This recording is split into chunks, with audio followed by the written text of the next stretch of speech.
Hello family, welcome back to my channel. और आज है मेरा बायोलॉजी का एग्ज़ाम और अभी थोड़ा देर ही बाकी है बायोलॉजी के एग्ज़ाम के लिए। So now my preparation at this peak of time is that मैं अभी रिवाइज़ करूँगी सारे डायग्राम, सारे चैप्टर्स के डायग्राम मैं रिवाइज़ करूँगी।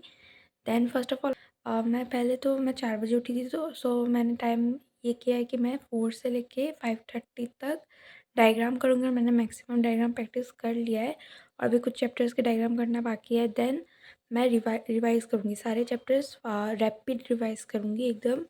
और फिर रैपिड रिवाइज़ करूँगी सारे चैप्टर और जेनेटिक्स से स्टार्ट करूँगी, बिकॉज मार्क्स गेन करती जेनेटिक के बाद मैं बायोटेक्नोलॉजी करूँगी, फिर यूनिट 1 करूँगी रिप्रोडक्शन, उसके बाद सारे यूनिट करूँगी बाकी जितने बचे हैं।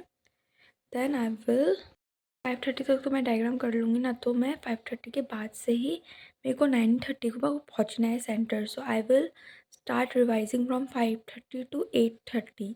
तो मैं 8:30 को नहा के फ्रेश होके फिर मैं सेंटर के लिए रेडी हो जाती हूँ। सो अभी मैं बस रिवाइज़ करूँगी और अभी इस टाइम के लिए आपको नो वन शॉट वीडियो तो देखना ही मत। एंड देन सैम्पल पेपर अगर करने का तो टाइम नहीं है, don't try to do it, but you can just go through the questions of the sample papers. PYQs करने तो बिल्कुल मत जाना। PYQs मत करना। It's only time to revise NCERT। Only depend on NCERT at this time. Don't do PYQs। अभी PYQs start मत करना। इतना दिन का गैप मिला था, PYQs नहीं किया। PYQs तब करना चाहिए था, अब करने का कोई फ़ायदा नहीं है।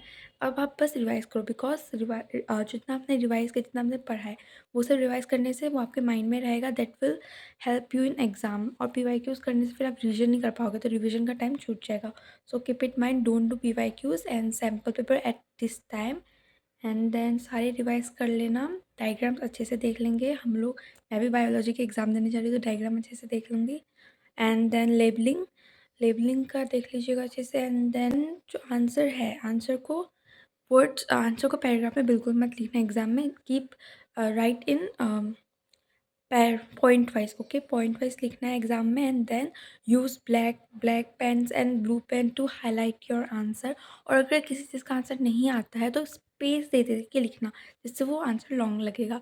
एंड देन मेरे टीचर्स ने मुझे जो जो बताया है करने के लिए, मैंने वो आपको बता दिया। I think of sharing this thing. और अभी शायद से 5:04 हो रहा है। सो या अभी मैं जो रिवाइज़ करूँगी, आई एम गॉना अभी लाइन बाय लाइन NCERT से रिवाइज़ करने का भी टाइम नहीं है। तो जो इम्पोर्टेंट पॉइंट्स है वो ही बस रिवाइज़ करिएगा आप लोग। And then I am revising my notes.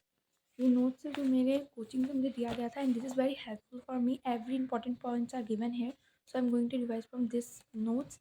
And अभी मैं इसको रिवाइज़ करूँगी एंड देन लेट्स सी कैसा जाता है एग्ज़ाम। आई होप दैट आप लोगों का एग्ज़ाम, मेरा एग्ज़ाम और सबका एग्ज़ाम बहुत ही अच्छा जाए।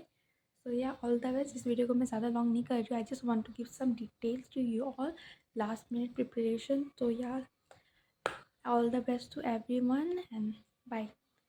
Practice, advise and then go. Bye.